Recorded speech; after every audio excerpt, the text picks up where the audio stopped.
இருக்கிறேன்னு சொன்னால, அது எதுக்கு தெரியுமா சொன்னா? உன்னோட இருக்கிறேன் அப்படின்னு சொன்னது எதுக்குன்னா, உன்னோட ரயில் போக்குவரத்தை நானும் பயன்படுத்திக்கிறேன், உன்னோட நாணயத்தை நானும் பயன்படுத்திக்கிறேன், உன்னோட விமான போக்குவரத்தோடு நான் ஒத்து போறேன், ஒத்துக்கிறேன். மீதி எதுலையும் உன்னுடைய வெளியுறவு கொள்கையில கூட நான் ஒத்து போறேன். ஆனா என் மாநிலத்தில் இருக்கக்கூடிய எங்கள் உரிமைகள் இருக்குல்ல, எங்கள் தேசிய இன தாயகத்தினுடைய உரிமைகள் இருக்கு பாரு, அதுல எதுலையும் தலையிடுவதற்கு உன்னை நான் அனுமதிக்க மாட்டேன்.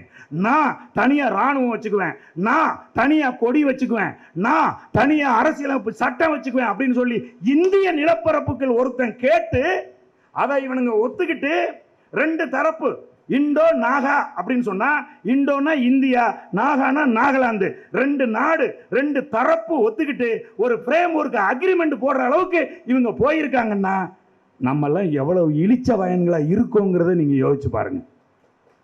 கேட்டா நம்ம என்ன வீரம் வாழ உருவனண்டா, நான் சண்டை போட்டேன்டா, நான் அதை பண்ணண்டா, நான் இதை பண்ணண்டா, நீ என்ன வீராப்பு பேசுறோம், எத்தனை வீராப்பு பேசுறோம், எவ்வளவு பெருசு பெருசா மீசையை முறுக்கிக்கிறான், நான் ஆண்ட பரம்பரை, நான் வீழ்ந்த பரம்பரைன்னு.